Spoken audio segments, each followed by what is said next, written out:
let's, I don't know what I did, what I touched on my screen, but I just can't see people coming in anymore. It's so tough to find out why now at this point. So can we let the key speaker, Alan, in? Because it's always good to have them in before. Yes. Yes. Right, hang on. Okay. Yeah, we're all co-hosts, aren't we? So we can let everyone. Yes. Right. Yes. Sorry. Everyone forget that. Get that. I think Emmanuel. Have I made Emmanuel co-host? Yes, I think we've made Emmanuel co-host. Everybody is now. Hi, Emmanuel. Hello. Hi, Emmanuel. Hi, Joseph. Hi, Yvonne. Hi, Hawiti. Oh, hi. Hi. Hi, Mr. Allen. Good to have you here with us. Hi.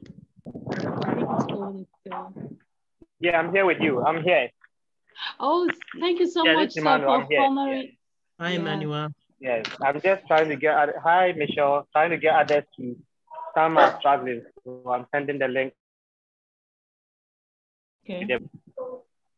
Okay, fine.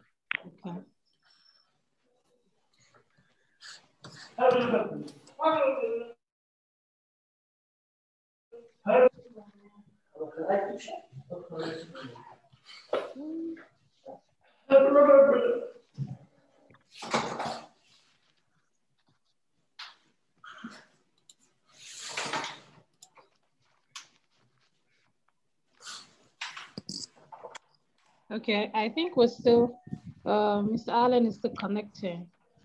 I can see from the screen that he's still connecting.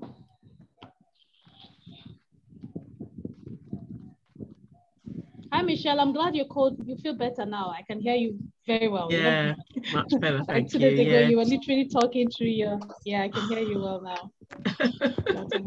Hello, Mr. Allen. Good to have you with us. How are you? I'm well, thank you. It's an honor to have you. Thank you very much. It's a real pleasure. Thank you, sir. It was quite a short notice. We're really grateful that you could I was find the taken time. by surprise, but I know, as most of my meetings are in the day, I could make the time to be with you. Excellent. Oh, thank you so much, sir. We're grateful for that.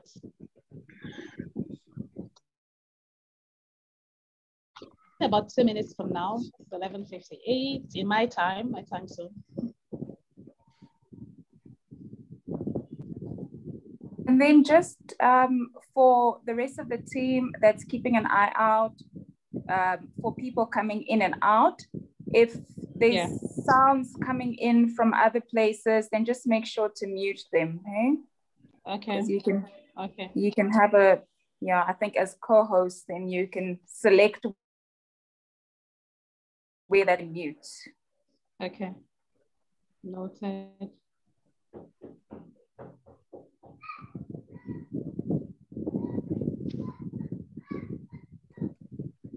Okay, so I think we can start letting other people in now. Just 1 minute to. Yeah. Yes. Admit. Yeah.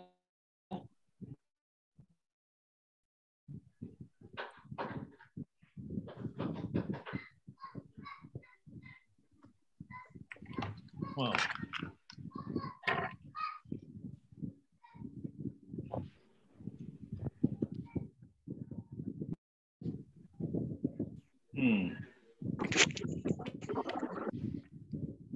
All right.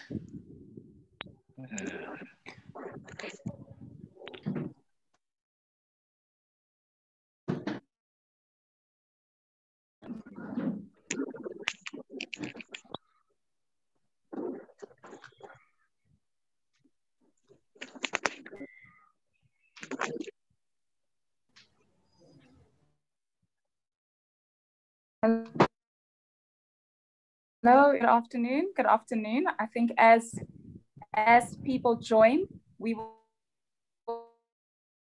give it minutes as the team is admitting. I can see that the wait room is quite busy still. So we're just going to give it 1 more minute before we formally start.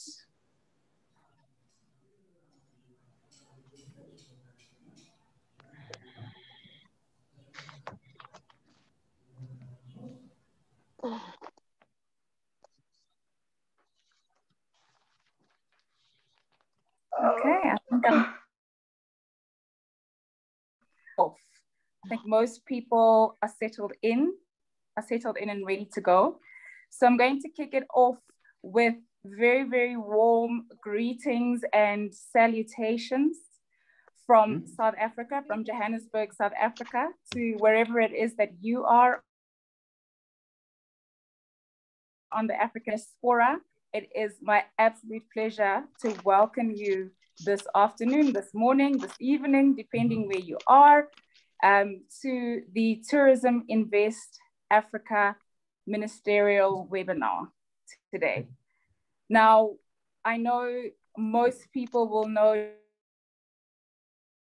just the greeting from South Africa, Sanbonani, and I would like to extend that greeting. That is the Zulu greeting, Sanbonani. And anybody else that might be able to extend an African greeting. Vera, is there an African greeting that you would like to extend? Because in Zimbabwe, we say Magadi. So I would say Ekabo. Ekabo. And I think I heard another one from Zimbabwe coming through there. I didn't see who the speaker was. My name is Arvind Naya. Hi, Arvind. Yes. I can also speak a little bit of South African language. Huh?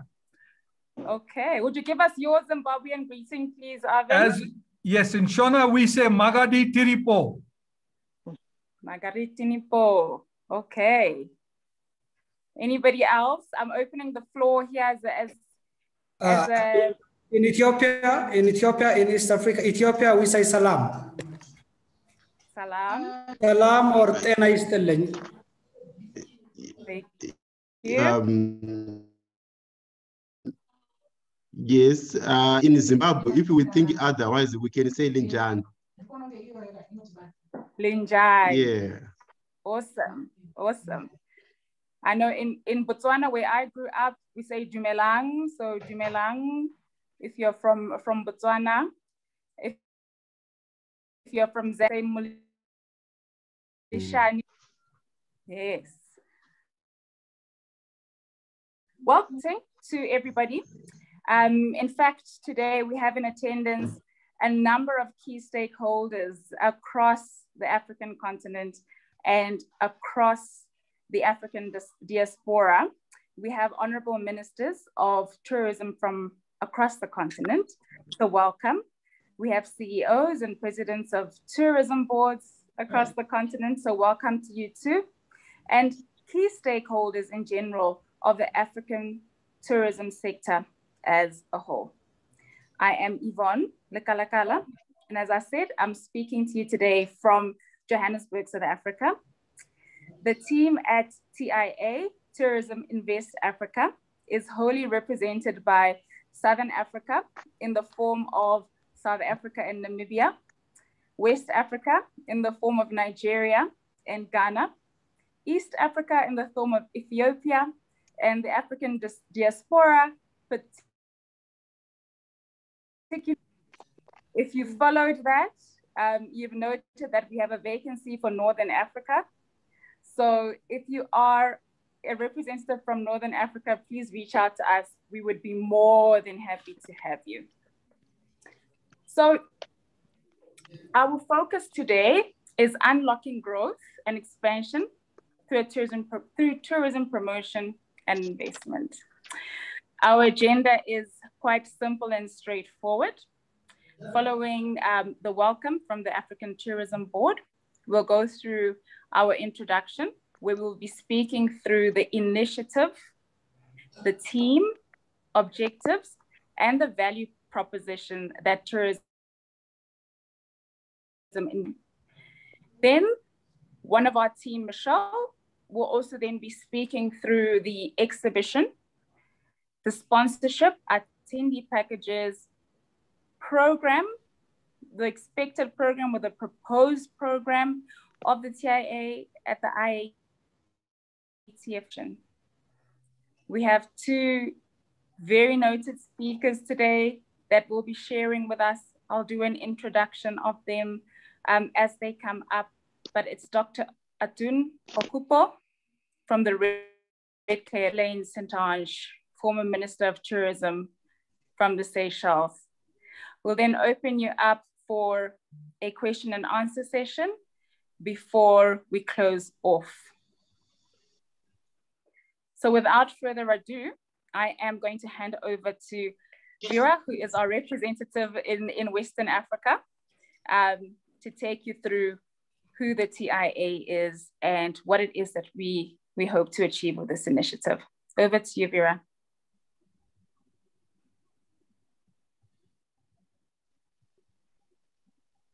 Vera, you're on mute. Thank you so much, Yvonne. Thank you. Come and take a step in after him. Thank you. Of course. The chairman of the ATB, Mr. Cuthbert, if you could please welcome us formally. Thank you so much, colleagues, to the CEOs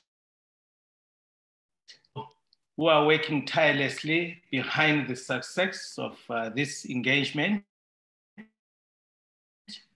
building up ATF.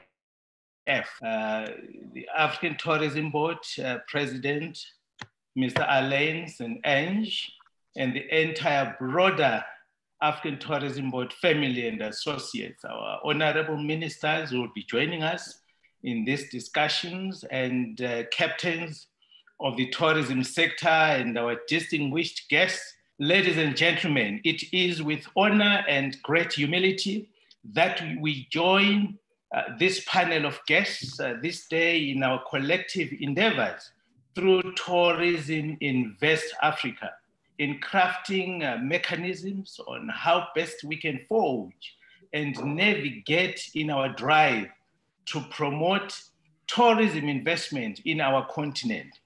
As we launch this event to the build up towards the Intra-African Trade Fair to be hosted in Kigali from the 8th of December to the 14th, 2021, colleagues and the Tourism in West Africa will be showcasing opportunities in the tourism and its value chain.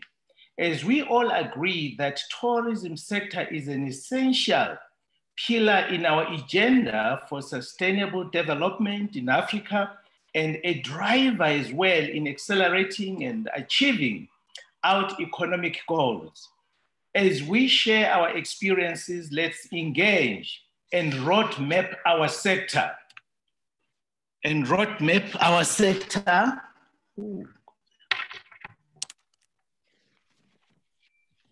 Can you hear me?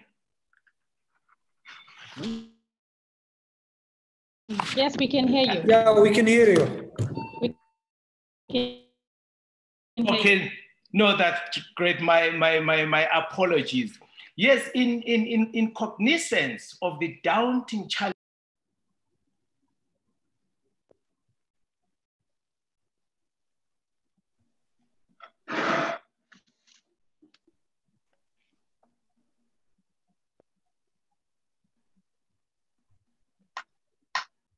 It looks like the chairman has fallen off. I think while we give him a few minutes to reconnect, Vera, if you can introduction of the TIA, and as soon as the chairman of the ATB is able to come back on, then we will carry on with that. Okay, thank you, Yvonne. Good afternoon from Lagos, Nigeria. It's glad to be here. I want to officially welcome the honorable ministers in the house, the chief executive officers of all the various key players in the tourism sector, and the CEOs of tourism board. It's an honor to have your presence with us here today. Once more, I say welcome and thank you for joining us. Let me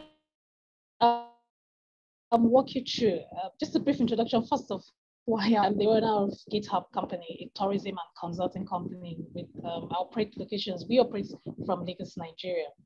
A brief about the initiative, how it started. In 2018,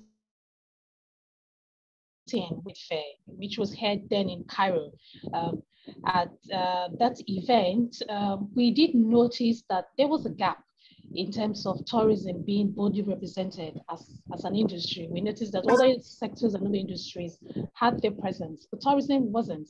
And we know the important role tourism plays in the economy.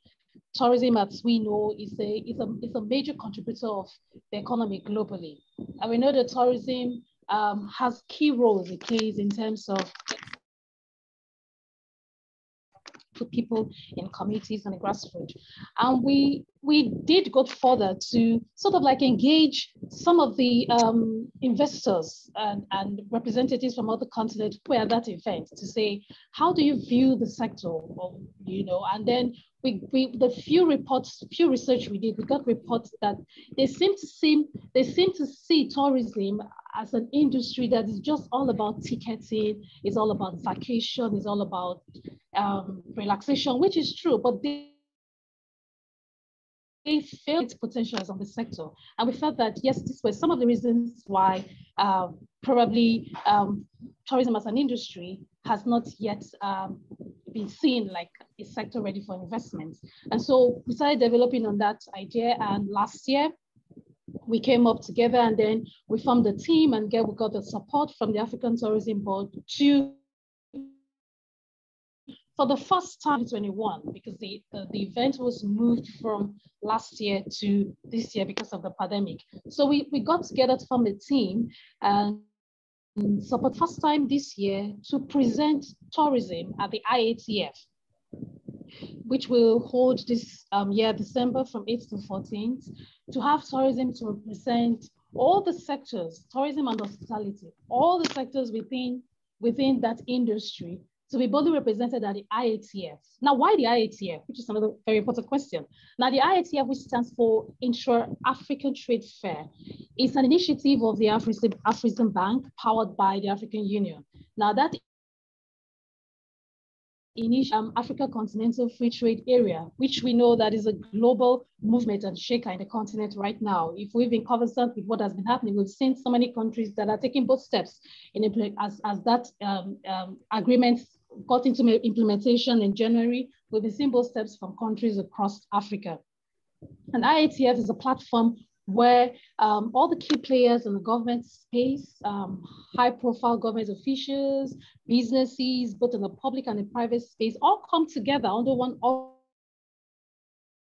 umbrella, investment conversations to do business within the globe. And it also attracts investments and investors from other parts of the globe. So it's not just an African focus as well. Investors come from across the globe. And we felt that this is one of the best platforms right now that the tourism sector could be represented, taking advantage of the African Continental Free Trade Area, which of course, tourism we know plays an important role to the success of that agreement, because I mean, how would people move from place to place? How would businesses move from place to place without tourism?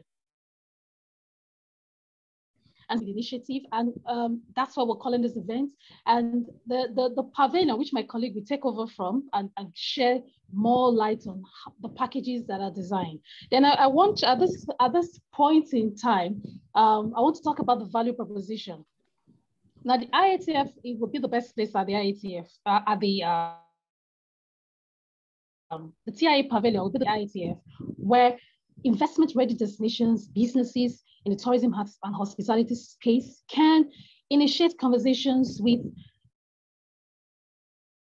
investors to network and meet and promote the destination, promote the businesses at the IATF. So we know that we're confident that this is one of the great platforms that would contribute to the growth and promotion of tourism sector in Africa. So I'd like my colleague Joseph to, I don't know if the chairman is on now. Okay, yes, I can see the chairman. So maybe the chairman can step in and continue, and then my colleague Joseph would finish off from where I stopped on the goals and the objective of the,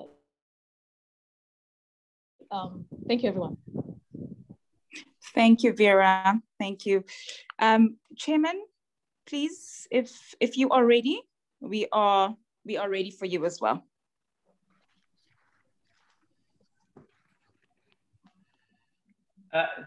Thank you so much, leadership. My apologies. These are the haunting challenges we have on connectivity.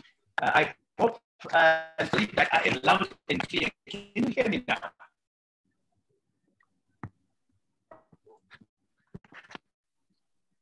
Can you hear me? Yes, we can hear you, although it does seem that the connection might still be a challenge. How far we get. My apologies once again, colleagues, and as I indicated that it is with great honor and great humility that we join this panel with your guests this day in our collective endeavors through tourism in West Africa, in crafting mechanisms on how best we can forge and navigate in our drive to promote tourism investment in our Africa. Design its event to the build up towards the Intra-African Trade Fair to be hosted in Kigali from the 8th to the 14th of December 2021 this year, which will be one of our events, first events where we will converge physically. Holistic tourism invest Africa will be showcasing opportunities in the tourism and its value chain. As we all agree, that's sorry, we can't hear you properly. Sorry, we can't hear you. You can't hear me properly.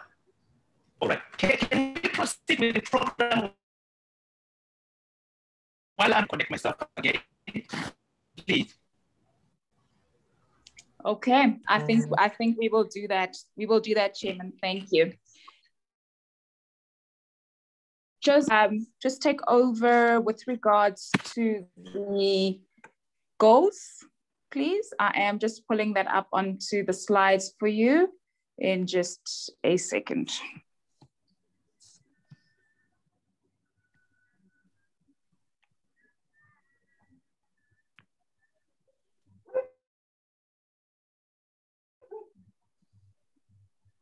Over to you, Joseph. Good morning, everyone. Good afternoon to those who are on the East and West. Ladies and gentlemen, distinguished guests, honorable ministers, invited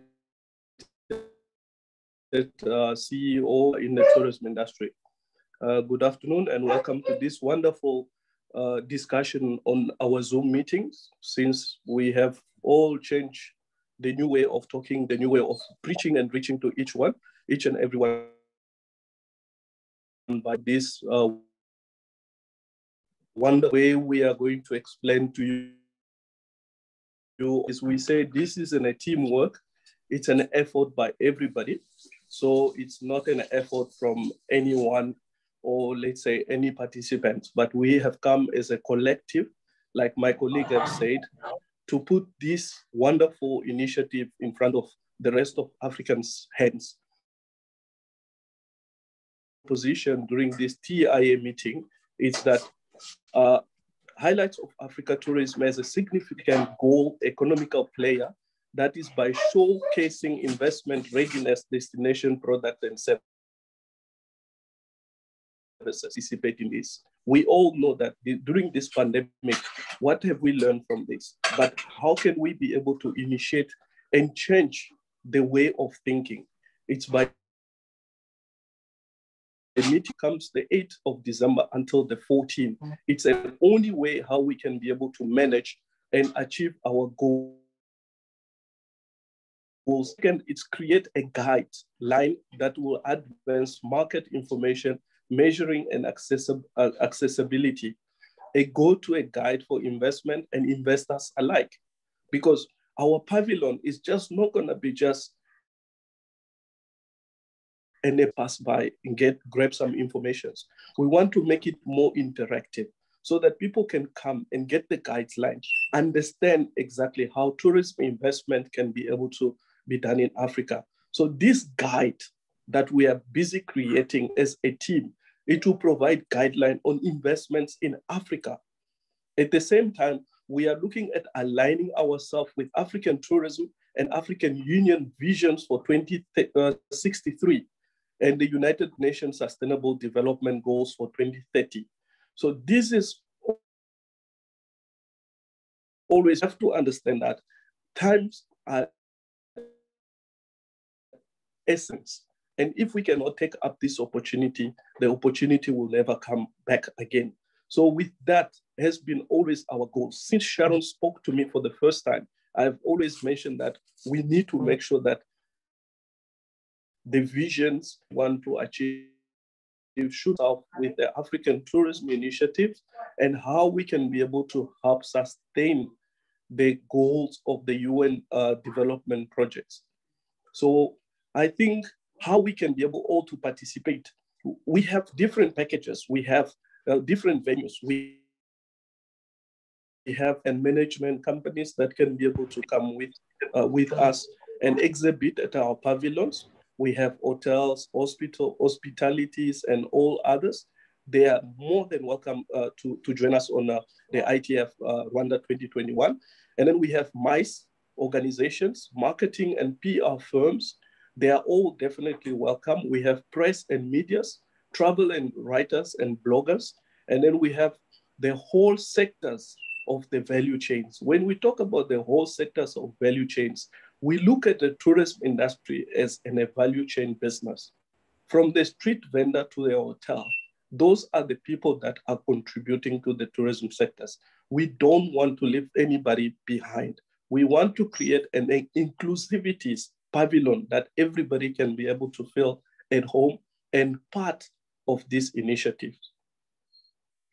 I believe this is my end, and I would love to continue talking about this, but let me give my colleague Michelle.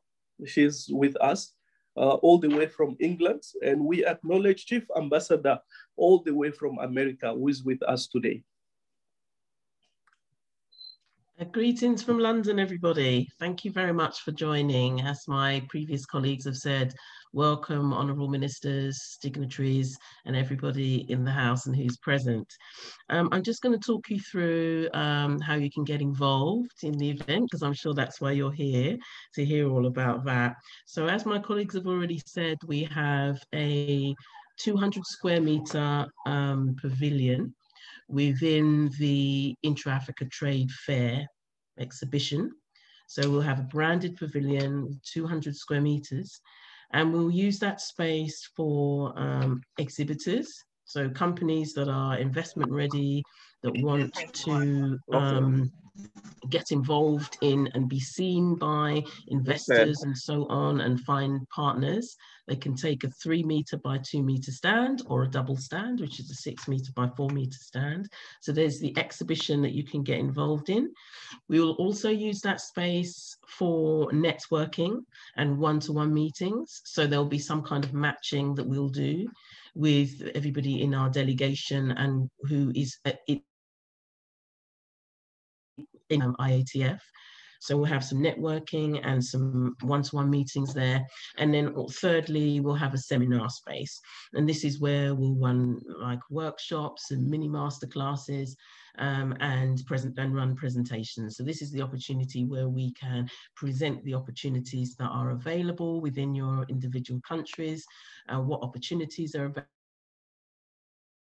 available with interviews of the tourism sector, for example, based on different people we have in our delegation. So that's the 3 sort of main areas. You can take a speaking slot within our seminar, or run a mini workshop or a mini masterclass, and you can have the opportunity to run the one-to-one meetings, so where there is the opportunity for some branding as well. So we'll also be running some culture nights or culture evenings, because I know within IATF there will be some side events and various different hospitality opportunities, but we will be running some culture evenings. So there are 5 days tonight for Nigeria, for example, and Ethiopia, from Zimbabwe, I don't want to miss anyone out, from Zambia. Whoever's on the call, we can have a culture night or a culture day at the event as well. There's also the opportunity to have any kind of cultural experiences during the day at your stand as well, if you wish to. You can use your stand to however you want to. I think I've pretty much covered everything. So there's exhibition opportunities and there's branding opportunities. So the idea is for you to get in touch with us. We'd love to have one-to-one meetings with you all to just discuss how you'd like to create your visibility and create some presence at the show. So I'm inviting you to get in touch with us or get in touch with me, and we can schedule some one-to-one time to speak post this meeting. All right, so I hope I've explained. If you have any questions, just keep your questions until the end. Any questions that you might have. So I hope everything is clear. Thank you. Thanks, Michelle, for that. I think everything was pretty clear, but as Michelle has said, if there are any questions, the team is always available to be contacted. The call to action, we will keep to after our keynote speakers, our speakers for the day.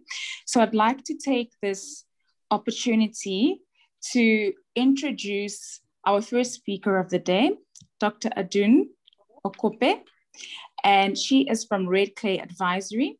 She'll be speaking on developing the Africa tourism industry to attract private investment for sustainability. Dr. Adun Okope is a leading researcher and expert in the fields of tourism, sustainable cultural practices, and leadership for societal change. She's an advocate for sustainable tourism development in West Africa, as well as the cultural and creative industries in Africa. She's a senior advisor with Red Clay Advisory, with over 15 years research and advisory experience in infrastructure and development advisory services in the tourism and leisure industry. She's also a tourism advisory practice, host of the West African Tourism Roundtable Series, and faculty member at the prestigious Lagos Business School. Dr. Okope, it gives me great pleasure to welcome you, and I am looking forward to hearing what it is that you have to share with us today. Thank you, Yvonne. Please do take it away. All right, okay. Right, so good afternoon, everyone, and hello from Lagos, Nigeria. I am seeing your screen, but I hope you can see me well in this Zoom meeting. Yes, we can see you. We can see you clearly. Perfect. Yeah, so as it is now, like you said, the world has changed and we're all moving to these e-platforms. I'll just start by sharing a bit of where I think we are on the continent and where I think we need to get to. I have some data numbers, but I can share this with the participants. So I can share this with the team, and then you can disseminate it.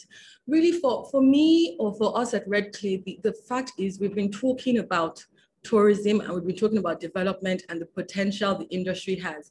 You know, I remember when I was doing my PhD in tourism about 10 years ago, we were talking about all of this potential. And, you know, moving back to Lagos and living here, it's also still very frustrating that we're talking about this potential that hasn't been harnessed or is yet to be harnessed. Now, within that, you know, backdrop, it's important to say that things are changing. We are progressing forward in some way, but there is still a lot left to do. So I'll talk about what I think the Africa tourism industry needs to learn from other countries that have successfully, from other continents, right? And other countries that have successfully pioneered tourism development in the last 20, 30 years. And then the need for us to really start to look at private sector involvement and then how this should drive sustainability and sustainable development on the continent. So the first thing is that the Africa tourism industry, right? When you talk about it, like the earlier speaker mentioned, it's really still seen as a tour operator and tour travel agency type of industry. And again, no disrespect to tour operators and travel agencies. We need tour operators and travel agents, right, to facilitate movement within the industry. But then it's also important that the various components of the tourism system. And by system, it means that you look through tourism in a holistic and cohesive manner, where you see that You have the attractions, you have the people, i.e. the host culture, you have the transportation that people need to, to access to get to the country or to destination. You also have the information that people need to know about, as well as the hospitality dimension as well. And then finally, who are the tourists and where are they coming from? And it's important that we learn to really segment our market and have the right target market and our focus. So for example, we can say that Eastern Africa really focuses on ecotourism and also focuses on, the safari tourism. Southern Africa still has, also has its own tourism segmentation in terms of the landscape, in terms of the vineyards. Where I am and where I operate and where I focus on still has quite a lot to do in terms of this target market segmentation. And it's that sense of what do we even represent to the industry? What do we represent to investors? How do investors understand where the focus is and where things need to go? The next thing is that because we operate where governments are quite weak, and we have to realize that this is a fact, it's important that private sector needs to see that we're very powerful agents. And I'm very grateful that the ministers are here, and I'm thankful that we're having a dialogue where we can involve ministers and private sector participants and practitioners. It's important that we continue to work closer together. We see that we're trying to solve similar issues, but also we're not always waiting for government. So talking again from Nigeria, there's this sense of everything has to stay with the government and everything relies on the government. And it's important to know that, yes, government is important. Government needs to set the vision or the environment, but it really needs to be private sector driven. And we must ensure that whatever it is that we do encourages community development. And so how do we then develop that industry? So I've spoken about the need to have a focus, we need to have a target market, but then it's important to then say, what's the vision, right? What is the vision for the different destinations within our individual countries? Or perhaps, how do we start to identify maybe one or two key destinations that we can use to promote, tourism investment? It's important that within that vision, we then start to understand what are the short-term goals, what are the medium-term goals, and what are the longer-term goals? Because our industry really requires long-term investment. And that in a way can dissuade some private sector investors because, as we know, the investment climate, particularly for Africa, looks at short term because of our political situation and our political the fact that we have governments operating for 4 to 5 years. And so what that means is that in essence, if you're looking at investing, because of investor confidence in the region, there's the lack of a matching of the need for long-term tourism investment to the requirement of short-term political power in being in political positions.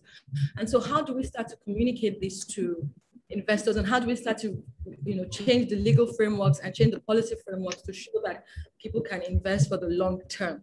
And I'll share a little example in a book work with a client, which is a government client in Nigeria, and some of what they had to do to attract private investment to the tourism industry. I think the other point that I would like to mention is that we can start to stand to say, what are the vehicles for investment that we need? We need patient capital, right? And I'm going to talk about sustainability later, but we really cannot focus primarily, and I'm sorry for anyone here who works in private equity or who works in, I think private equity can be good for certain investments, but primarily for tourism investments. We need to start to be very clear on the type of investment structures that can work for our industry. And that really is patient capital. To a large extent, that can go from, what I spoke about matching, that can go from, or that should go from investments by pension funds, for example, right? Where you have longer term deposits over 20 to 30 years, which means that they are also looking for safer, stable, secure investments. And I would say that there's a lot that we can learn from that, right? In terms of that matching that I've spoken about. And we can also start to say, can we look at creating more third sector structures, i.e. that sit between the private sector and the public sector that can house some of these assets? Because, for example, the government needs to realize that its role is more about the environment, creating an enabling environment, but also a regulatory environment. But right now, in Western Africa, for example, many of these tourism assets still sit under the control of government. And that dissuades private sector investment for many reasons, one of which is that, I've mentioned it earlier, the political position, but also the sense that if you have people in office that are moved from department to department that are not tourism experts, how do they then monitor and how do they then regulate? And then how can they also manage these various destinations? So it's important that we also start to say, can there be an independent third party that the government can cede some ownership or control to for X amount of years, that will then give investors the security and the confidence to know that should political power or position change over a period of time, people can still, I mean, their investments are still protected, but more than that, that they have some power over how it is controlled and how it is managed. And, you know, for a period of time that also allows them to make their money back. And then before I go on to the case studies I mentioned, the final point I want to mention is that sense of, it's very important that we also know that it's very difficult to make these decisions. Investors need data to make these decisions. And I'm going to share some data with you, but as you can imagine, many of this data, I mean, a lot of this data comes from international bodies and other bodies who, of course, are sharing their knowledge and they're sharing their data. They have economic models, but until we start to have our own data that is representative of our continent and the realities of our continent, it's very difficult to make the case for investment. You know, you can't, you know, just say, oh, we have this data from the UNWTO and the WTTC, you know, and the World Economic Forum. But then the question is, okay, but what is the primary data? What is the local data that you're collecting? How can you show that, you know, certain destinations attract certain people? How can you show that this is the number of spend that is coming into the country? How do you show change? How do you start to show these numbers? And how do you start to really then portray a sense of confidence, and how do you start to portray a sense of focus and prioritization for the industry? That means that investors also can then say, okay, this is the change, this is the trend, we can make an informed decision about this. And so the examples I wanted to talk about very quickly are two examples, one from Singapore. I think we all know the Singapore story, but also one from Dubai or the UAE. And whatever you think of Singapore or Dubai, just bear with me because it leads to what I want to speak about for sustainability as well. So Singapore has really been looking at its tourism development for quite a long time, right? You know, since when Lee Kuan Yew came into power, and in the 1960s, and his focus was looking at how we can start, how tourism and how the quality of life of the people in Singapore can be developed and enhanced, but we're understanding their own limitations and their local assets.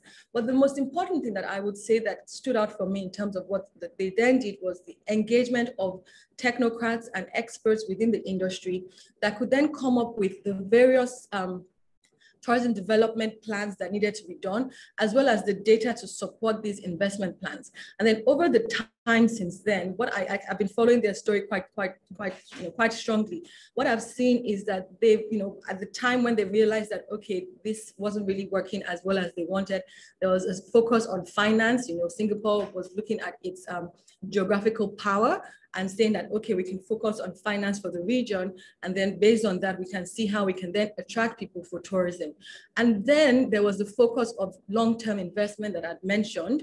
And then it was then saying, how do we professionalize the sector? Because there was the focus on tourism infrastructure, tourism education, tourism laws, because the legal framework needs to support this, tourism policies and regulation, but then also the empowerment of the tourism board to do the work it needs to do, one of which is data. So if you go on their website, you will see that they collect data regularly and they're looking at how they can move forward. Another thing that I would like to share in terms of how they're moving forward now is that based on what has happened in COVID times, based on what has happened over the last few years, they're looking at how can they then move forward in the industry? How do they develop the tourism industry? And their focus is looking at technology because they have seen the key need for digitization.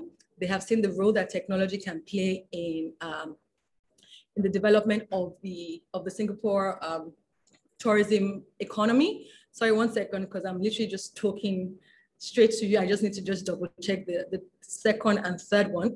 And then the other focus was looking at wellness, because again, seeing that COVID-19 really made us start to think about self-care and self-love and start to think about more about who we are as people. It's saying that, can we start to focus on wellness, learning from that, what harnessing opportunities.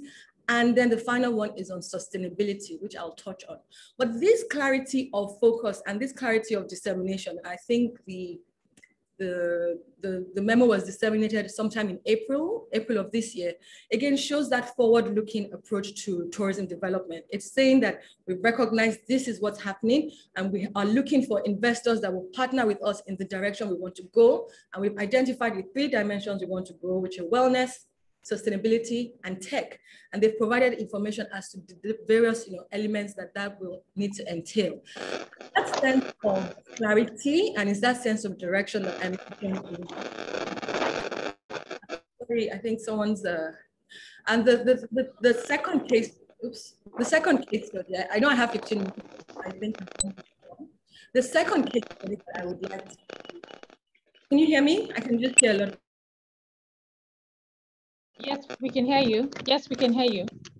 Okay, good. And the second case study I wanted to talk about was looking at the UAE example and the Dubai example. And again, I think we all know it. The point I want to draw out is leading to this, my point about sustainability, is that the Dubai example has had its criticisms for several reasons. One is the fact that because it's focusing on this grandeur and it's focusing on, this sense of escapism, there has been a little bit of disconnect between the indigenous culture and indigenous practices and indigenous customs.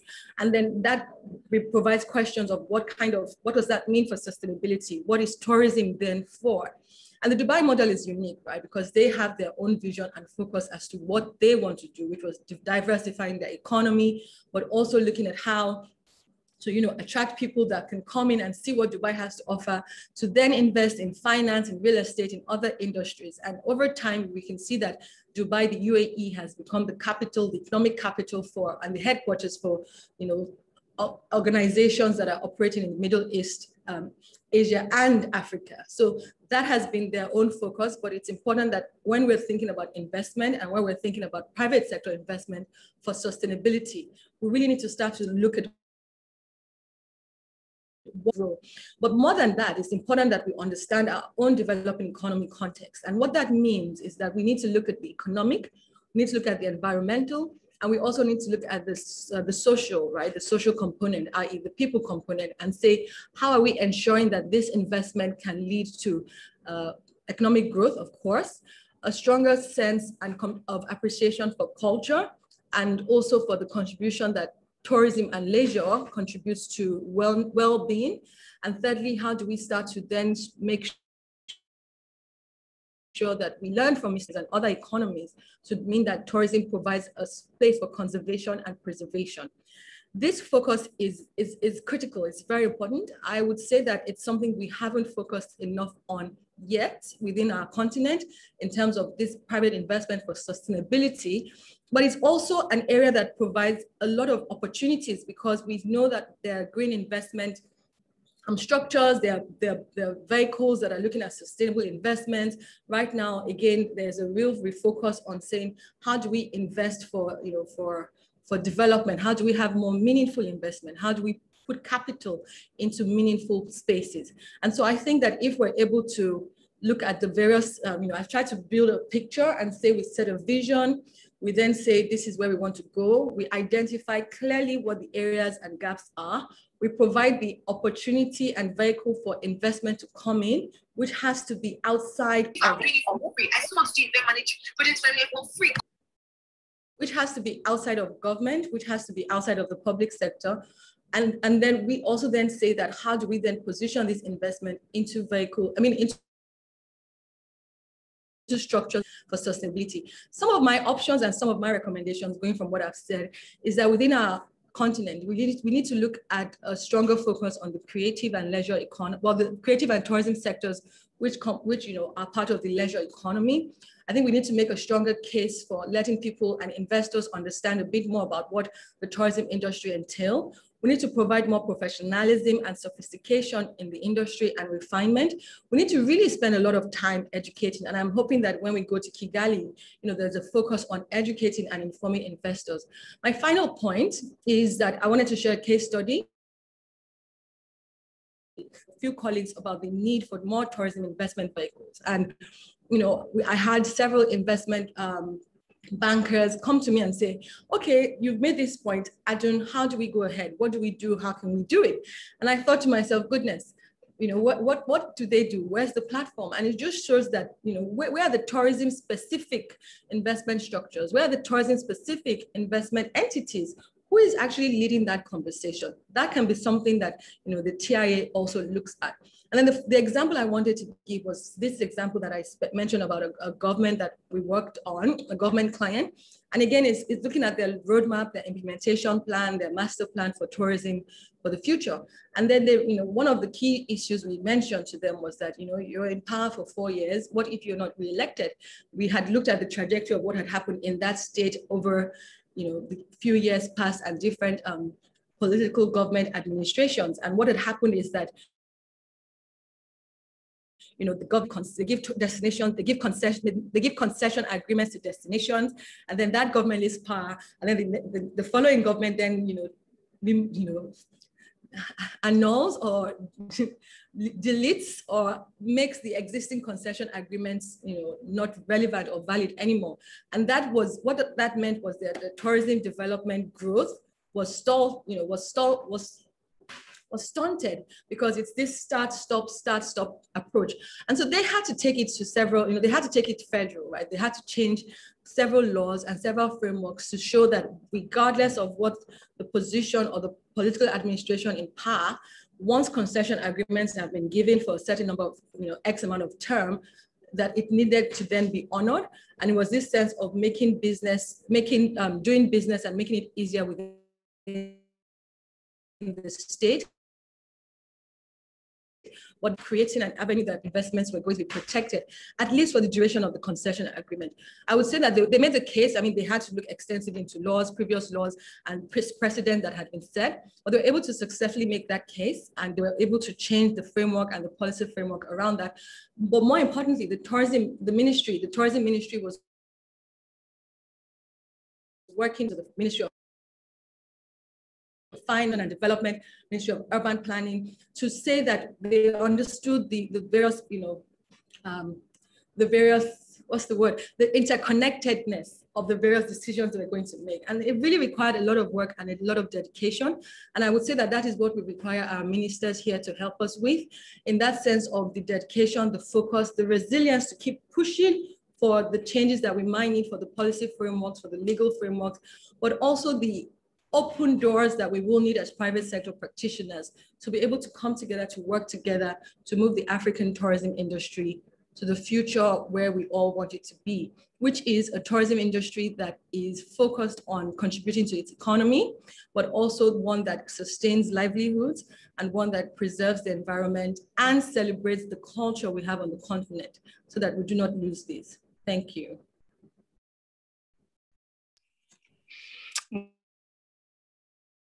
Wow, so very many morsels in there.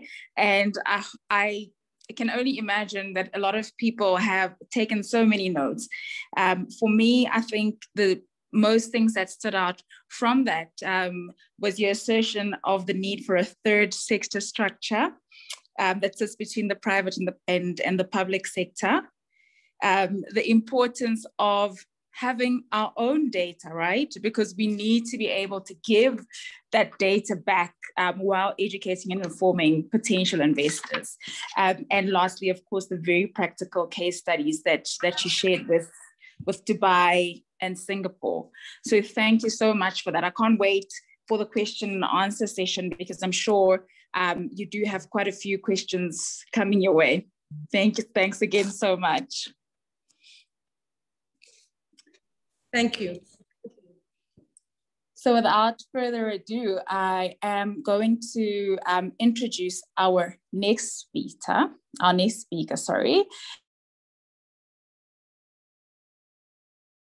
Minister of Tourism, Civil Aviation, Ports and Marines in Seychelles.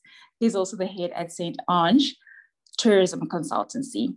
He'll be speaking to us this afternoon on branding African tourism, how to brand, position, and market your country's tourism assets. Mr. Alain St. Ange is, as I said, is the former Seychelles Minister of Tourism. He was appointed as the Seychelles Director of Marketing in 2009, and in 2010, he was promoted to CEO of the Seychelles Tourism Board.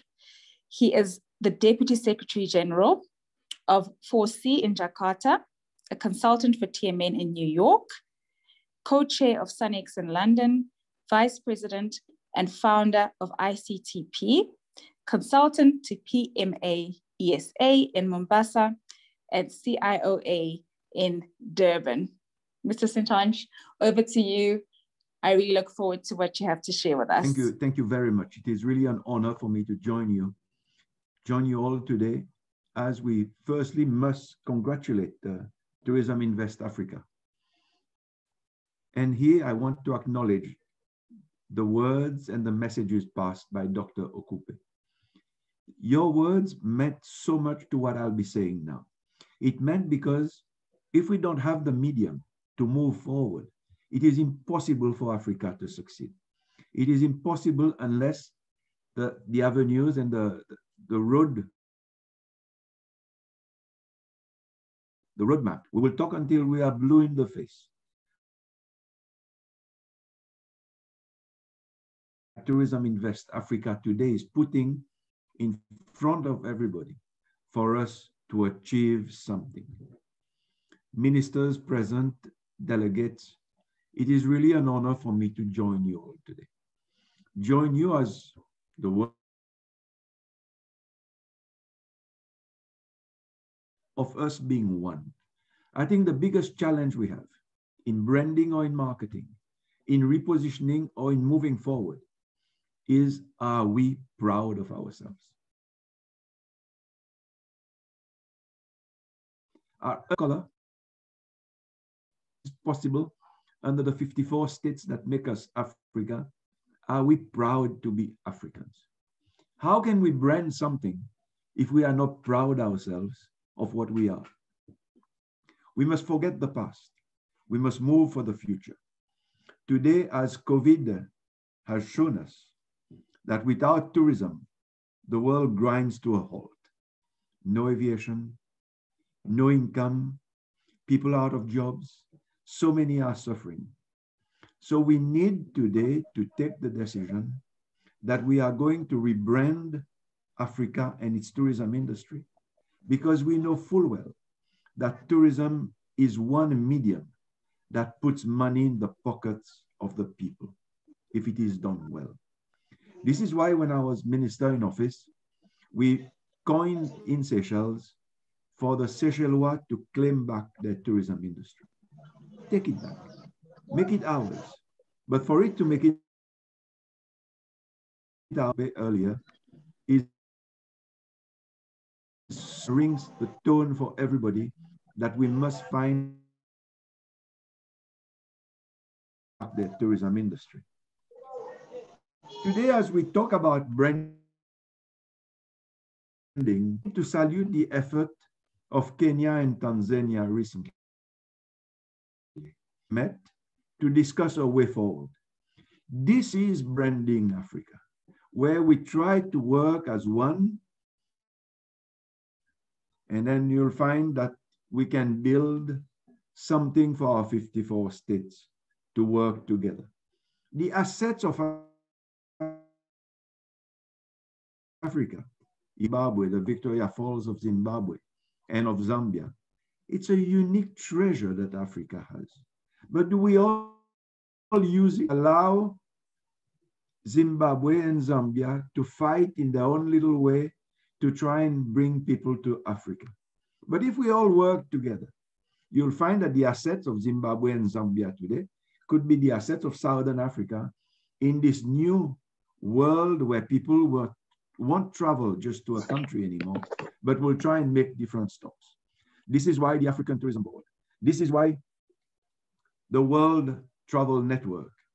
This is why together we must find a way, piggyback on each other, for us to take the unique selling points of Africa and say this is for us as well. It is for every single African. But for us to do that, we need to rally. We need to feel that we are one. We need to believe in ourselves, in our ability, coming from all the walks of life that we come from, and to say the time is now. COVID has shown us that we cannot take anything for granted. Nothing can be taken for granted. The hospitality industry is begging for a way forward. Today is also the International Nurses Day. If it is the Nurses Day, earlier I issued a message on behalf of the African Tourism Board to say, if there is one industry that needs the nurses to be recognized, is us, the tourism industry. Because when there's an epidemic or any diseases that strikes a country, nurses are the one on call, working round the clock, telling the world, we are fighting to put our country back in order. So as we recognize the nurses today, we must also say to ourselves, let us be proud of our respective people. Let us save our assets. I know with Nigeria, Ikeji Uko, I've tried, and I think Mr. Ikeji is now moving forward, to recognize the real assets of Africa, the historical assets of Africa. If we sit and wait for UNESCO to declare a World Heritage Site, we will wait for a long time. We have so much to recognize.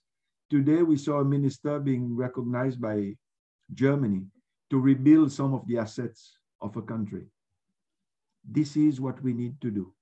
We need to rebuild what is dear to us, that means something to us, not to the world, but to Africa.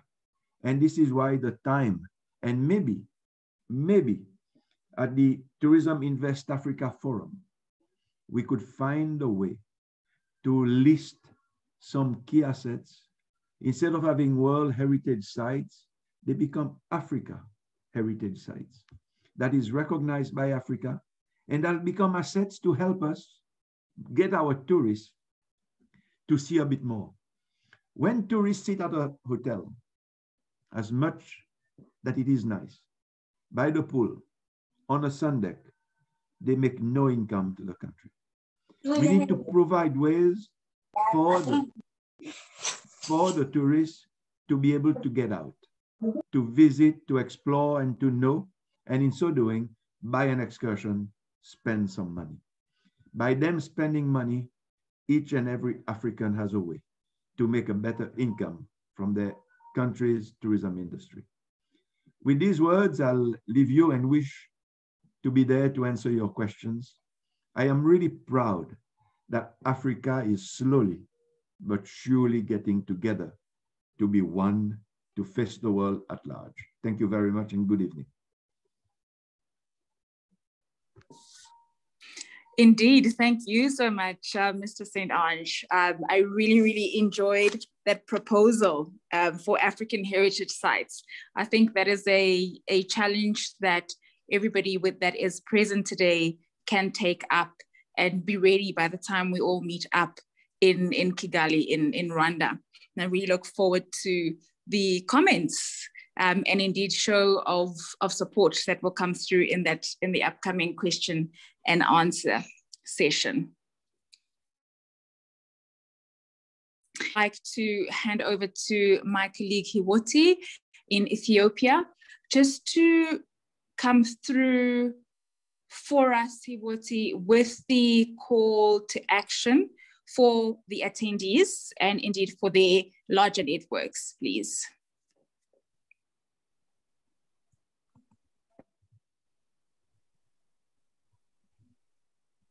Hiwoti, are you there? Yes, thank you, Yvonne. Good morning and good afternoon, everyone. I am Hiwoti Amberbe from Ethiopia. First, I would like to extend my gratitude to you, honorable ministers, ambassadors, and other international organization representatives for joining us to this important meeting. And thank you, the Chairman of African Tourism Board, Mr. Cuthbert, for an excellent partnership. Tourism Invest Africa is a project-based venture whose aim is to initiate and create a red carpet of investment into African tourism, as we all know. The tourism sector has a strong link to a country's economic growth. Thus, many governments should view their tourism investment strategies as well as they have to open their doors to investors for a sustainable development in African tourism. TIA is a critical bond between African tourism business owners, the global investment market, and respective regulatory authorities. So our initiative plays an important role in the development of the continent's tourism industry as growing international tourism destination and higher contestability of foreign direct investment. We are also facilitating investment partnership for the mutual benefit of the entire tourism ecosystem in Africa. Honorable ministers and higher tourism professionals, you are here, as you are all a cornerstone for African tourism development. We are honored to have you all today. So we're saying that the time is now to get initiative and work together for African development. As I am giving such a remark of the closing this meeting, I'd like to say thank you again to all who made this with you for your time and contribution. Thank you, and back to you, Madam MC.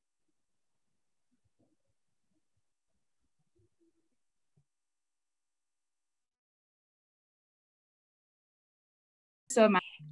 Before we move on answer session, I would like to just give the chairman of the ATB, Mr. Cuthbert Ncube, another chance. I know right at the beginning, Chairman, you had some difficulties with connection. So I'm hoping that that connection has come through. If you could just please join us. Thank you so much, Program Director. My humblest apologies once again. Connectivity challenges we have. Yes, really allude with our previous speakers, Dr. Okupe and the President of African Tourism Board, Mr. Lanes and Age, that it is high time for Africa to start appreciating and converging together towards one objective, to turn around this prize in Africa. And as we launch this event to the build up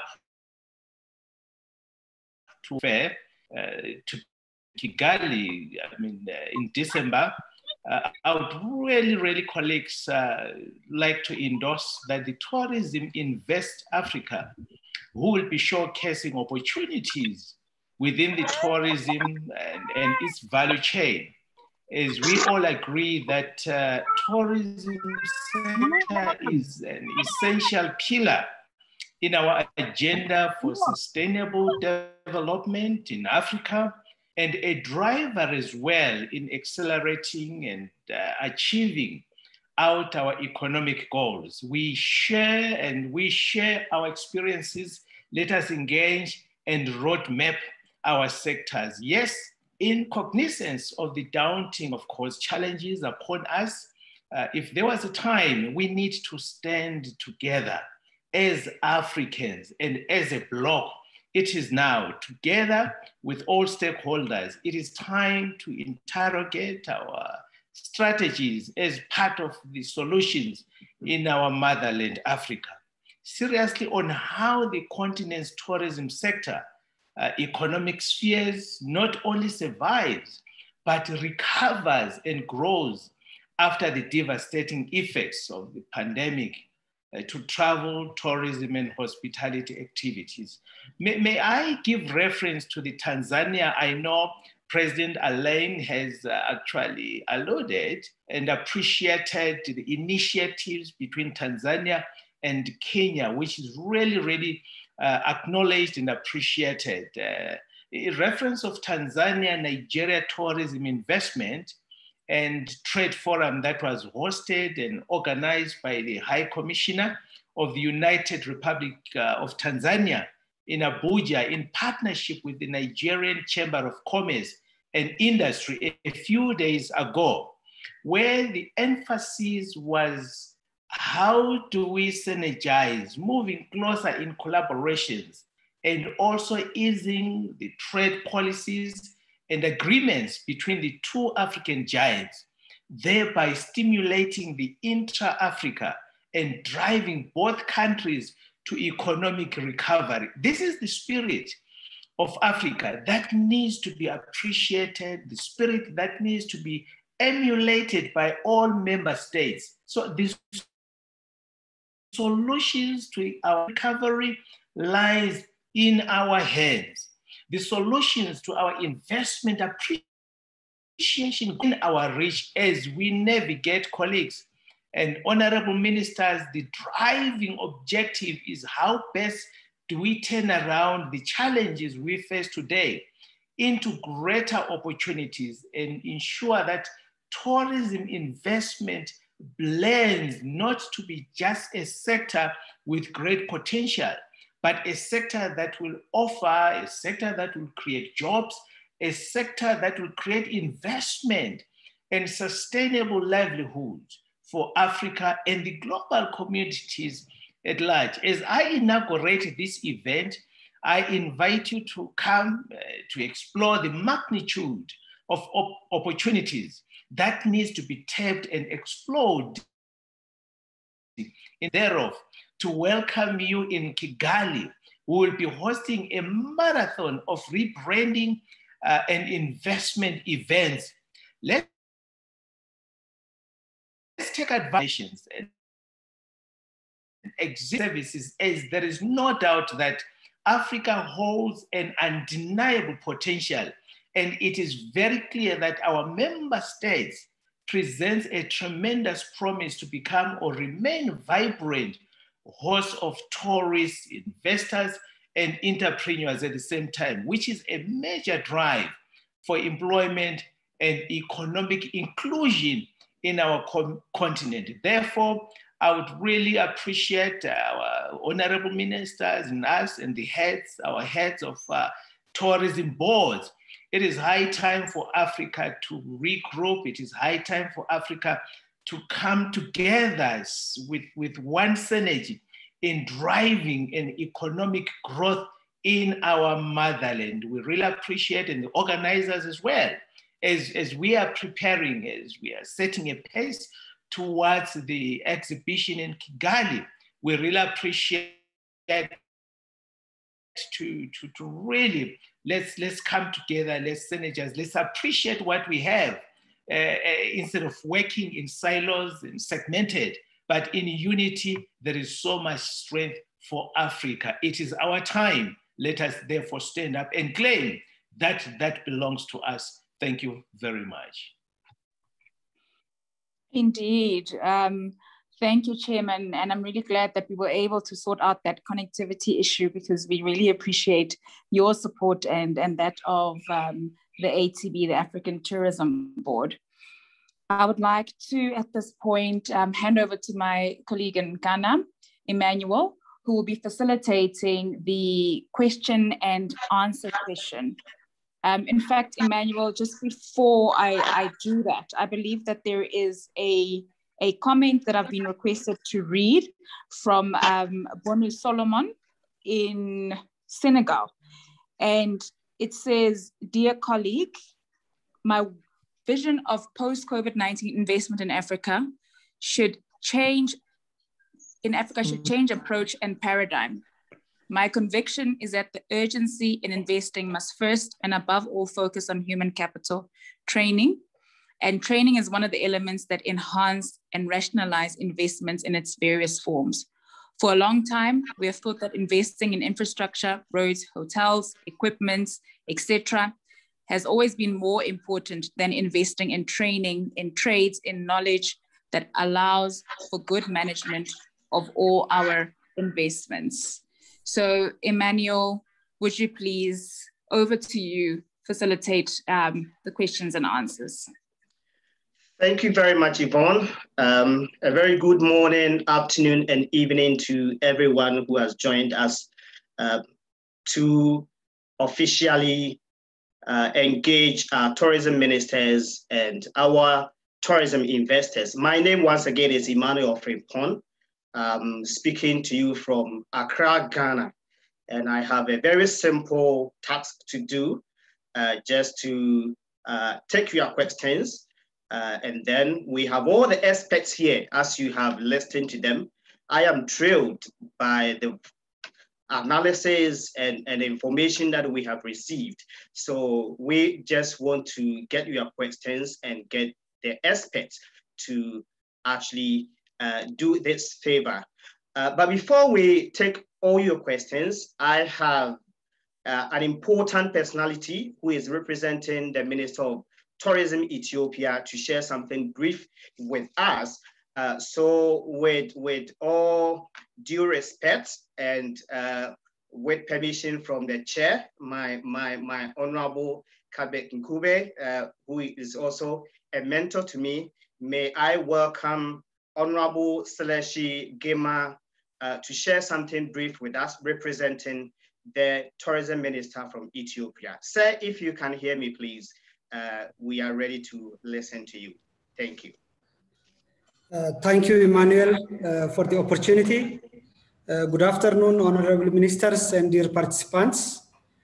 I would like to appreciate the Tourism Invest Africa and the African Tourism Board for reconnecting us in such COVID time. I don't have much to share, but I have just a few issues that I want to add on top of what Dr. Adrun and Michael has been explaining. In Ethiopia, we have already started working on regional tourism. So I'm very glad and we are keen to support this continental level of thinking and supporting and moving forward the regional tourism, branding Africa and the like. So far, we have already connected to Djibouti, and recently we were partially connected to Tanzania and Kenya. We have also started communication with the Rwandan embassy here in Addis Ababa. So, slowly by slowly, we are moving to the South Africa and West, and at the same time in the Central Africa. So I just want to say Ethiopia is ready to support this kind of initiative. The organization I'm leading is Tourism Ethiopia, and it's the national responsible body to develop and market the tourism gifts of this beautiful and great country. At the same time, I just want to explain in Ethiopia, now the government made tourism as one of the top 5 priorities. In this, the national government has already developed 3 big and beautiful tourist destinations in Addis Ababa. I'm sure most of the African delegates here have got the information on that. So these destinations were developed by the public-private partnership. So we are trying to involve the private sector and even supporting them to develop their business and investments. So this is key. And the second is Ethiopia is now reforming the tourism working culture. So which we were thinking, used to hinder the tourism development. Now we reform the visa. We have the airport expansion completed. We have opened the Ethiopian Convention Bureau. The one you see behind me is a MICE Ethiopia tourism brand. So we have now opened the Ethiopian Convention Bureau for the first time. And now we have also the MICE Ethiopia brand, the new brand. So we are focusing on MICE, on the business tourism, sports tourism, domestic tourism, and regional tourism, much beyond, the traditional leisure tourism, like Alain was explaining. So we are really working hard on that.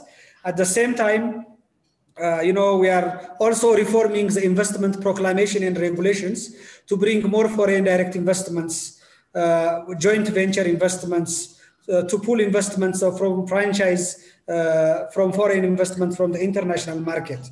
We are also restructuring the national tourism, and now we have a special section for tourism investment promotion particularly. I remember that one of the concerns which was raised earlier was this one. So we have a structure now for tourism investment promotion. And we are also working with the African Tourism Board, but we want to strengthen that in future. I'm sure we will keep communicating right after this session. And at the same time, Ethiopia has already achieved the safe travel stamp due to several efforts.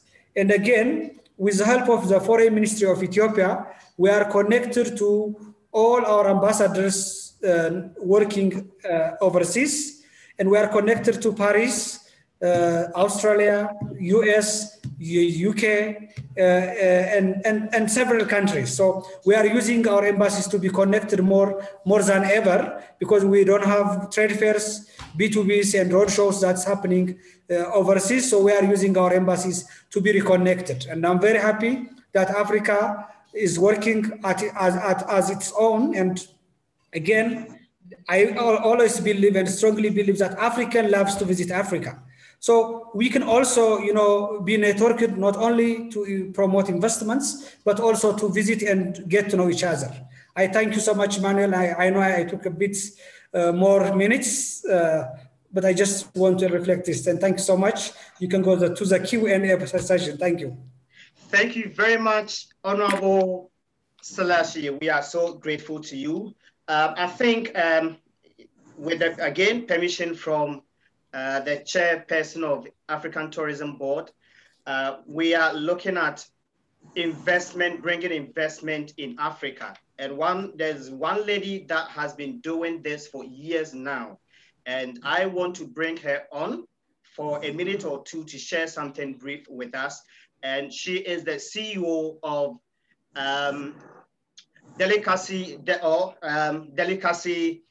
House of Delicacy, and also the pioneer and the founder of the Women of Value. And also, she is actually also the tourism ambassador for ATV. She's our chairperson. And Ambassador Demarcaso, if you are here, if you can share something brief with us, a minute or two.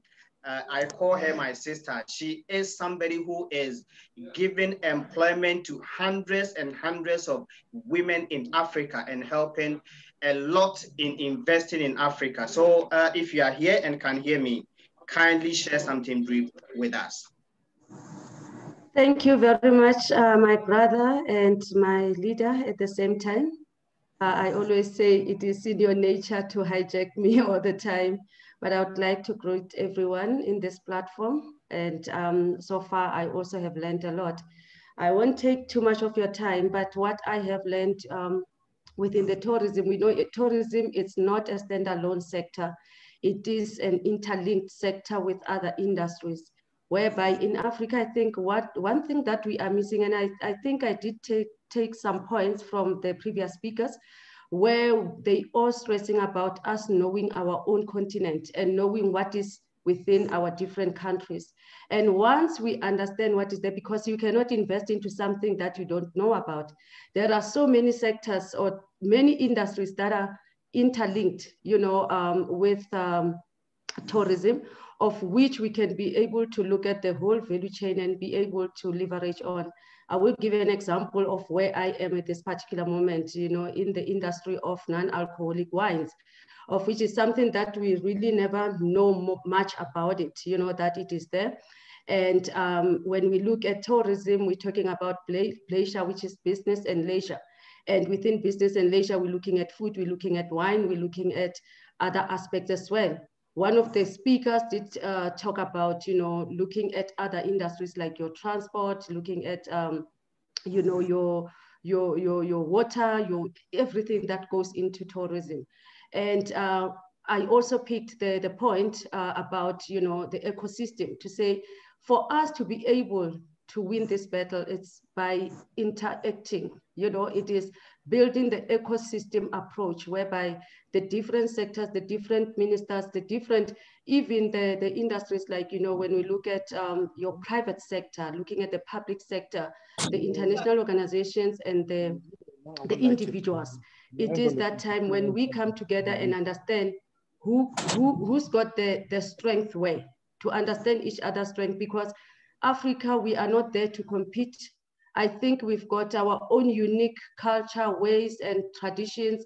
We also have destinations that are different from one another. And with that, we are able to leverage, and we can be able to grow within the investments and take an advantage of what we already have.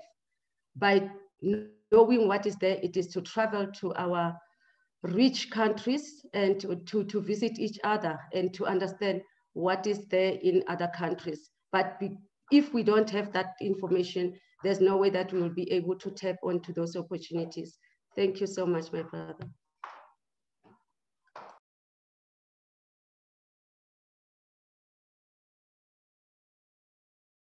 Thank you very much, Ambassador Dimacaso. We are so grateful to you for this piece. So question and answer time. Please raise your hand. You can see on the bottom. I don't know if you are using a phone or laptop, but you can raise your hand or ask your question in the chat box, and we will share that with everyone. And we have the resource persons to answer your questions. But probably I may have to start. So that goes to Dr. Adum. You talked about data, which is something that I've personally always talked about, that Africa, we don't have data. How do we go around this? Because without data, there's very little that we can do. How do African countries help themselves by way of getting data? Because we have always seen tourism as somebody coming from somewhere to visit us, but we have not seen it as business. Therefore, we don't look out for data. How do we handle this issue of lack of data? Thank you. All right, that's a great question, Emmanuel. And I want to also thank Alain for his presentation that was very, was very focused on how we need to move in terms of a branding and marketing approach, but also looking at how we need to collaborate together, inter-countries. So I think that was very powerful, and that's something we need to look at.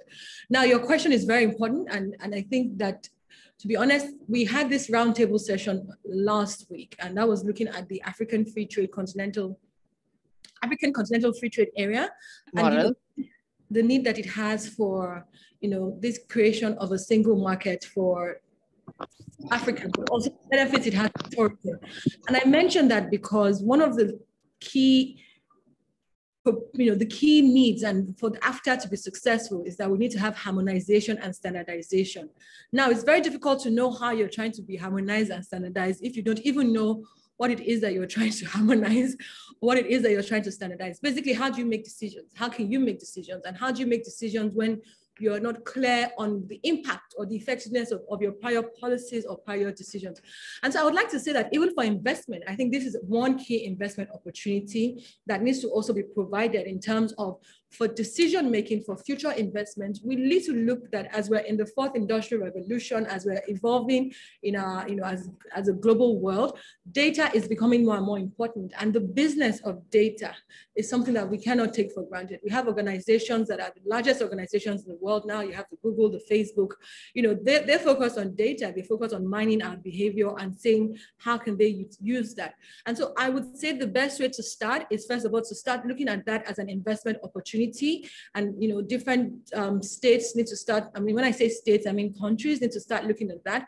The second thing I would say, so that's more at the, at the industry regional level, I would say that at the business level or at the destination level, it's important that we start even collecting data. So you can start today. Today is a good time to start. So you haven't started yesterday, but start having some sense of who's coming What are they spending? Why are they coming? What's their feedback?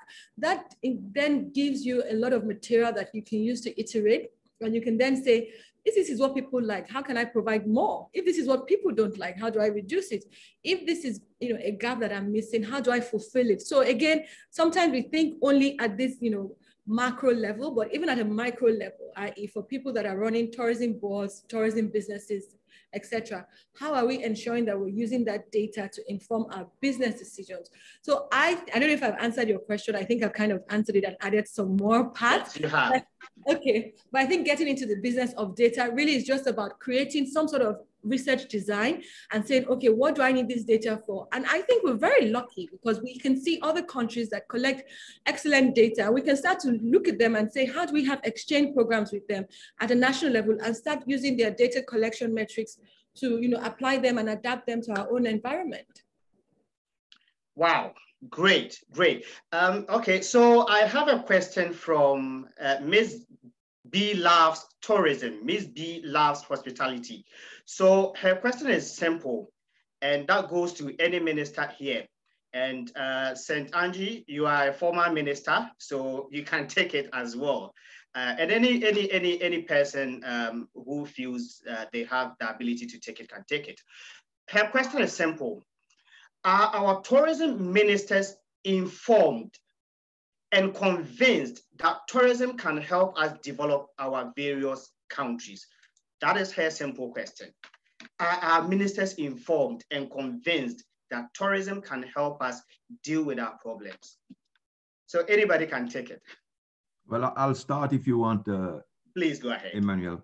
But I'd want to acknowledge the presence of Minister Mzambi, formerly the Minister of Zimbabwe, who I see a picture. I didn't realize he was there. Minister, good evening. But I think the question that you've just posed, governments and a minister in office, you must realize a minister doesn't decide by himself. There's a collective decision-making body that decides in the cabinet of ministers. But the country must have the political will to recognize a vital industry. And I think it is the political will that often is not present. And it is bodies like the African Tourism Board or the World Travel Network, bodies like this that needs to say at grassroots level, we depend on tourism, we want tourism, and we believe in tourism.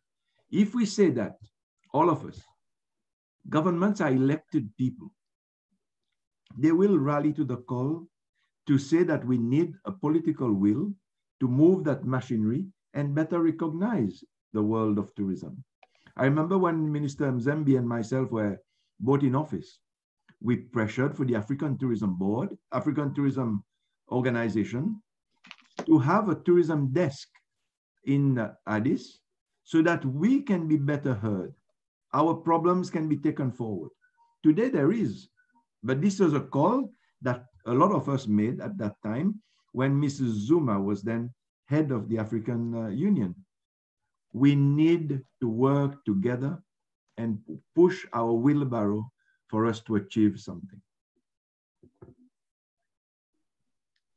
Awesome, awesome. Thank you very much. I think I can go to the next question if we don't have any more contribution. Okay, so I have T Munamba. T Munamba, if you can hear me, please go ahead with your question.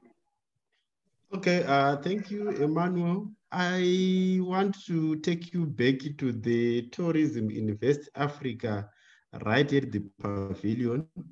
What I would be interested to understand is, do we have some sort of targeted investors that we are kind of looking for, who probably we, in a way, will be also probably coming through the pavilion, or I attended the 2018 IATF, and with that understanding, everything was scattered everywhere. We were not sure what is what and where is what.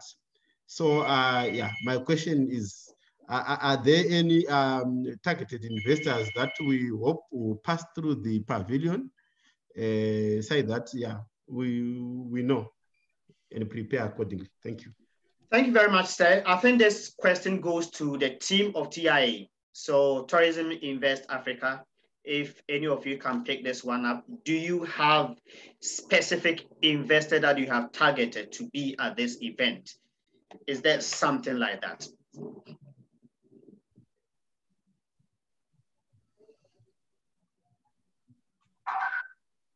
Yeah, yes, I can take this one. Yvonne, good afternoon. Good afternoon. Yes, so we've been speaking with the organisers, and we know that there is a pool of investors that we can tap into as attendees from the event. As an exhibitor, we have access to all of the attendees coming to the conference and coming to the exhibition. And the organisers and our account manager knows that we are looking for investors in tourism or generic investors. So yes, we have access to the wider investors that attend in IATF. In addition to that, we have our own networks and within the Africa Tourism Board that we can also that have connections with the Africa Tourism Board and with our own networks that are investors. We did a launch last week and there were a few investors or people connected to networks of investors that we know we can bring. And in addition to that, I'll say in addition to that, there's probably our own individual teams have our own delegations and contacts. I know myself in the UK, there are networks that I can also tap into, and I will also be bringing perhaps a delegation from the UK as well. So yes, yes, and yes, we will have multi-layers of different types of investors, private equity, angel investors, venture capitalists, corporate investors, so banks as well. So I hope that answers your question. Okay, great. There's a question here that I would like to read, and that is again from Ms. B. Loves Hospitality. And that question, if my honorable former minister in Zimbabwe is still around, wonderful person, if he's still around, he can also take it up. Because I know he's done a lot. I think he's one of the longest serving tourism ministers in Africa. So he has the experience to address this question if he's still around, but any of you can pick it up. The question is, how can we help governors of states, ministries and ministers to start from building local community products to global standard products? We need to develop our products first. So that is a question. How do we take our local product and develop it to an international standard? Mr. Mzembe, I'll go before and then you can follow. Okay. Yes, please go ahead. If I can say 2 words on it. I think the world has proved that governments by itself or private sector by itself don't stand. You need to work in PPPs, public-private sector partnership. So you go back to grassroots level, you identify the products, and then you never find somebody next door to you to come and preach to you. Nul n'est prophète dans son...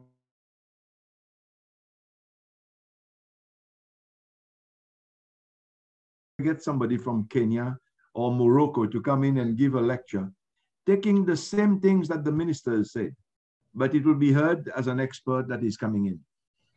Unfortunately, we've all been part of colonies, and we know that the external factor plays a big part in how we react today.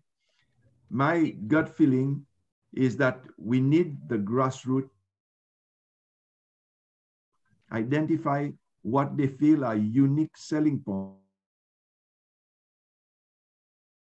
whatever it's called, the districts, and then build it together, build that portfolio so that we can tell the world at large and all potential tourists, this is what Africa has to offer.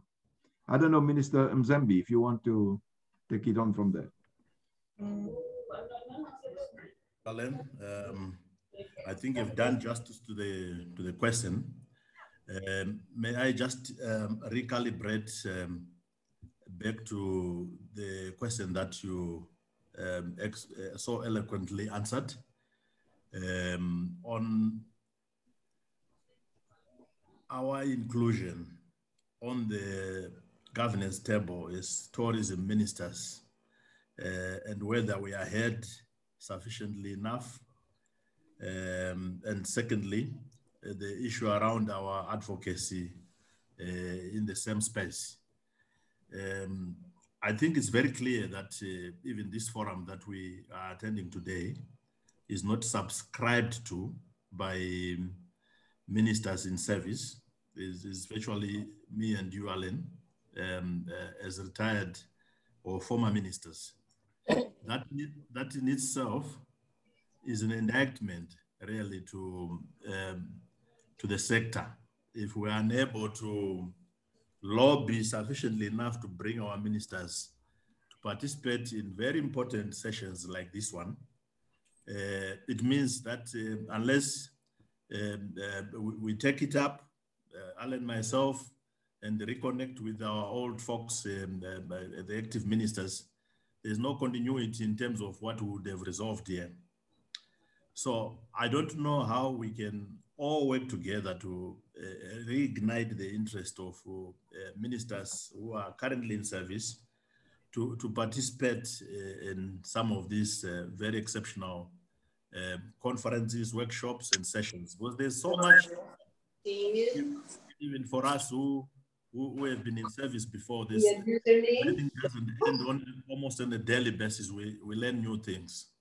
So let's work on our advocacy and try and bring those that are currently in service to take the resolutions and excellent ideas that come out of these sessions and table them before governments, so that whatever we consider here as implementers, as people who actively seek to enforce it. In terms of new product development and identifying new products, I think, Alan, you answered it very well when you said that we should not wait for UNESCO, for example, to certify our products. They are at the tail end of what we should be doing. Waiting for them would take forever before they can internationally endorse and certify a product. So we need to be more involved ourselves in identifying attractions and signature assets in our destinations. But again, you are right to the extent that you say that a prophet is not without honor, except in his own home country, town, and village. So we must begin, I think, between ourselves as Africans to understand this logic and make sure that if there's a product in Seychelles, like Alan, we introduced the Zimbabwe International Carnival, the Harare International Carnival, only because I was able to come to Seychelles with my own vice president, who got convinced that this product is actually a good product only after she had visited you in my company. I had struggled on my own to convince the Zimbabwe government that it was a good product. And of course, when I left in 2017, after the November instances in Zimbabwe, that product has virtually died. But it took a whole trip, 3 days with you for a whole vice president to appreciate that there is a value in carnivals in Africa. And we went back, we initiated ours, and I can tell you there was never anything in Harare, and I know there are people in the audience from Harare and Zimbabwe, which was such an attraction where everyone wanted to be involved, like those carnival concepts. So I think visiting each other, cross-fertilization of ideas, endorsing each other's products before we even look to Europe, United States and the Western and Eastern markets outside the African continent. We must have that culture between ourselves of endorsing each other's products. Victoria Falls shared between Zimbabwe and Zambia. It only came to prominence after all of you, Alan, in Africa, on the back of the UNWTO, came to the 20th session UNWTO General Assembly. And you were able, everybody, to go back and say, yes, there's a good product there. And Africa is populated with all these attractions, but the endorsement must come from within us Africans, and we must move and change borders, cross borders, to endorse each other's products. And this is the beauty of what you want to do in Kigali in December, a celebration of a single African market. It's not just for trade. The value chain of investment is visit, trade, invest. You cannot talk of trade investment before the visit. And I think our challenge now is to bring back the glory days of tourism before the advent of COVID, so that we bring down all the barriers to entry that have been imposed by this inward-looking approach to how countries are tackling the issue of COVID. So those would be my comments. Thank you. Okay. Thank you very much, Your Excellency Walter Nzembi. Honorable, we are grateful to you. Yes, please go ahead, Chair. No, thank you so much, Program Director, and to my leader, Dr. Nzembi. Thank you so much for putting it so bluntly. We need a more integrated approach, especially within Africa. And also, when you look at your public and your private sector, we need to be able to work together. It's unfortunate that we have accepted the measurement of our success by the American standards, international standards. It is high time for Africa to start appreciating themselves and start rebranding ourselves and accepting one another. It must start within. I'm actually mesmerized and excited with what's happening in the Far East, where Nigeria, where Kenya, where Tanzania, they have stood up. They are working so hard to integrate their efforts within the tourism sector. This is what we need. And also coming to the last point of Mr. Munamba, looking at the event in Kigali, I'm sure this time it's going to be quite very different from the previous fairs, because we're looking at especially arranging even the B&B within the investment sector. So there is so much packaged, especially to our exhibitors. So would really encourage all of us to converge, and we are also in discussion with the International Tourism Investment Conferences, which is an organization based in the UK. We do have a lot of our diasporans who are so eager to come back home and invest. So we will be having dialogues with them to say, yes, these are the opportunities that prevail in your motherland. Let us, then we'll actually be able to match business to business. So we really appreciate, let us all be encouraged to converge. Let us go, let's make it happen in Africa.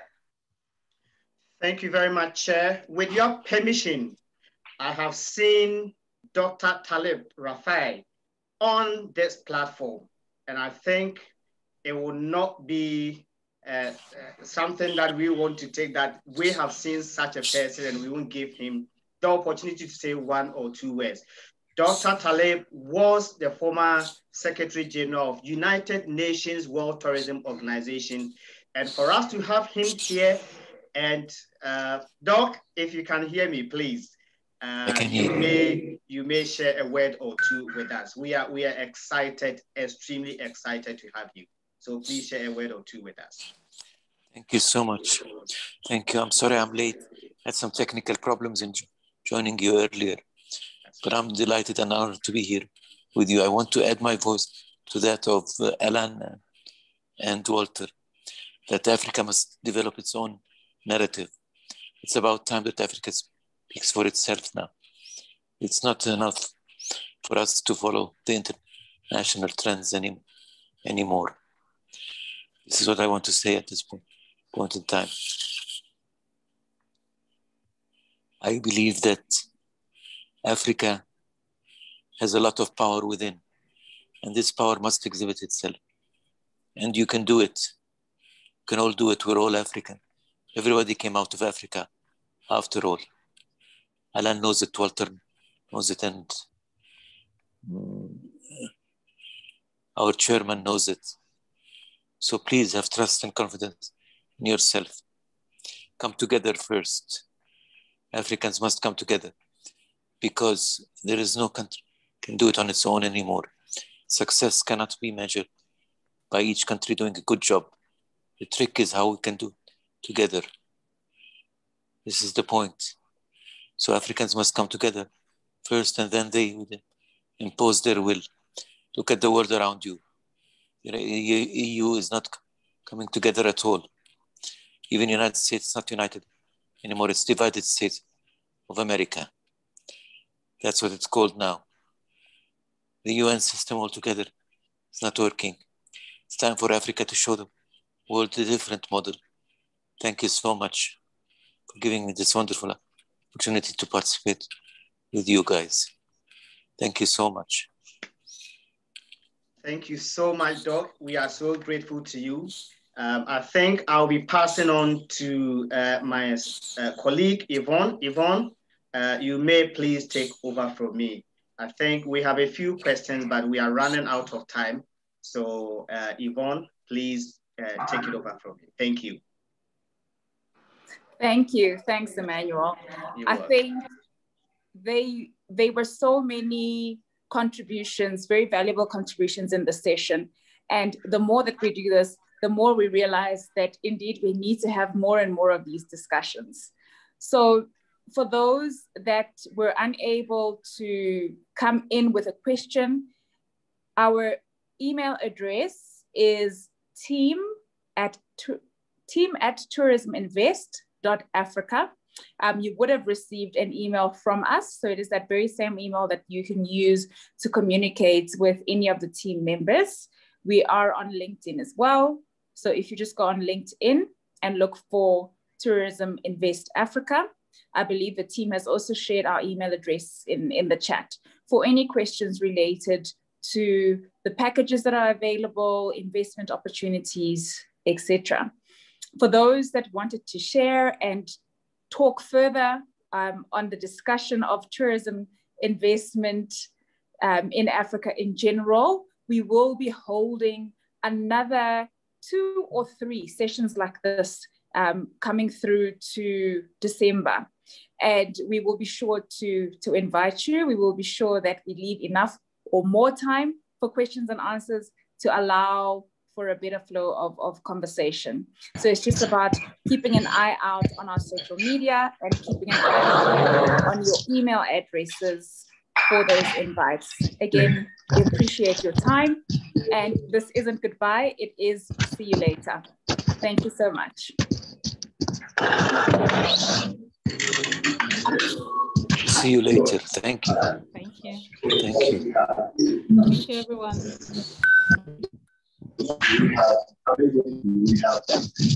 Thank you, everyone.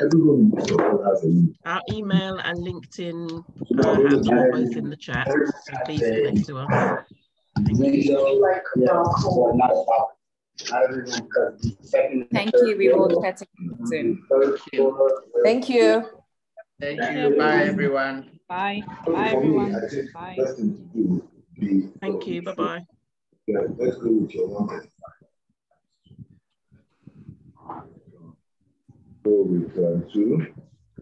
Go with 135. No, in fact, 1. So all that things now would be definitely less.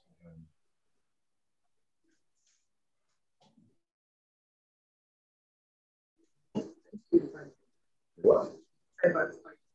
No, you need it. You need the hook. That's what you need. Yeah, 2 very much.